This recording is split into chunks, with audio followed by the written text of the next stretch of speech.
അപ്പോൾ കഴിഞ്ഞ ക്ലാസ്സിൽ നമ്മൾ സ്റ്റോൺ ഏജ് എന്താണെന്നായിരുന്നു പറഞ്ഞത്. ഇന്ന് നമ്മൾ പറയാൻ വേണ്ടി പോകുന്നത് സ്റ്റോൺ ഏജിനെ മൂന്നാക്കി തിരിച്ചിട്ടുണ്ട്. ഒന്നാമത്തേതാണ് പാലിയോലിത്തിക് ഏജ്, രണ്ടാമത്തേത് മെസോലിത്തിക് ഏജ്, മൂന്നാമത്തേത് നിയോലിത്തിക് ഏജ്. ഈ പാലിയോലിത്തിക് ഏജുകാരാണ് സ്റ്റോൺ ഏജിൽ തന്നെ ആദ്യം ജീവിച്ചവർ, മെസോലിത്തിക് ഏജുകാർ അതിനുശേഷം വന്നവർ.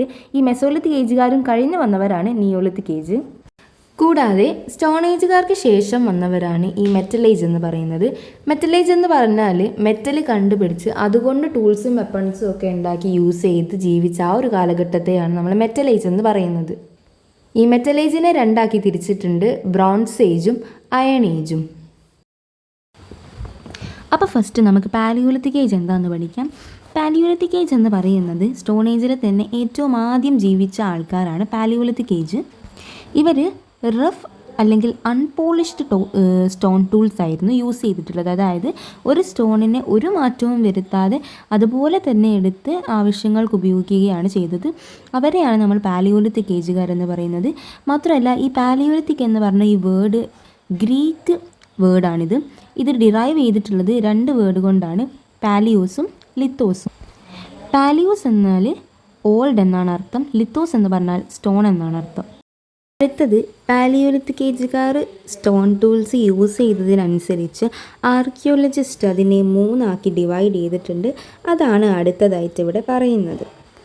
അപ്പോൾ നോക്കുക, 3 stages of stone tools.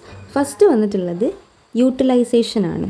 Utilisation എന്ന് പറയുന്നത് സ്റ്റോണിന് ഒരു തരത്തിലുള്ള വ്യത്യാസങ്ങളോ ഒന്നും വരുത്താതെ അപ്പാടി എടുത്ത് ഉപയോഗിക്കുന്നതിനാണ് യൂട്ടിലൈസേഷൻ എന്ന് പറയുന്നത്.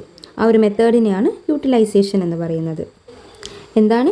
A method of using available stones without changing their shape. ഷേപ്പിലോ ഒരു ചേഞ്ചും വരുത്താതെ യൂസ് ചെയ്യുന്നതാണ് യൂട്ടിലൈസേഷൻ. രണ്ടാമതായിട്ട് ഇവർ പറയുന്നത് ഫാഷനിങ് ആണ്. ഫാഷനിങ് എന്ന് വെച്ചാൽ അവർ കല്ലുകൾ ഉപയോഗിക്കുന്നതിൽ ചില മാറ്റങ്ങളൊക്കെ വരുത്തിയിട്ട് അവരുടെ ആവശ്യങ്ങൾക്കനുസരിച്ച് ഉപയോഗിക്കുന്നതിനാണ് ഫാഷനിങ് എന്ന് പറയുന്നത്. The method of using available stones by changing their shape according to their need.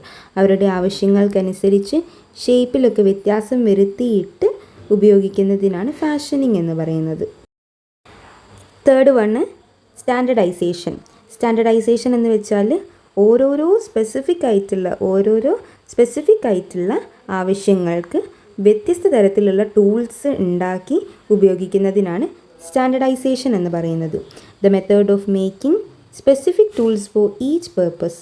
ഓരോരോ പേർപ്പസിനും സ്പെസിഫിക് ടൂൾസ് ഉണ്ടാക്കുക, അതായത് ഓരോന്നിനും ആവശ്യമായിട്ടുള്ള വ്യത്യസ്ത തരത്തിലുള്ള ടൂൾസ് ഉണ്ടാക്കി ഉപയോഗിക്കുക. അടുത്തത് താഴെ തന്നിട്ടുള്ളത് പാലിയോലിത്തിക് ഏജുകാർ തന്നെ ഉപയോഗിച്ച വ്യത്യസ്ത തരത്തിലുള്ള ടൂൾസിൻ്റെ ചിത്രങ്ങളും അതിൻ്റെ പേരുമാണ്. അത് നിങ്ങൾ ജസ്റ്റ് ഒന്ന് മനസ്സിലാക്കി വെച്ചാൽ മാത്രം മതി.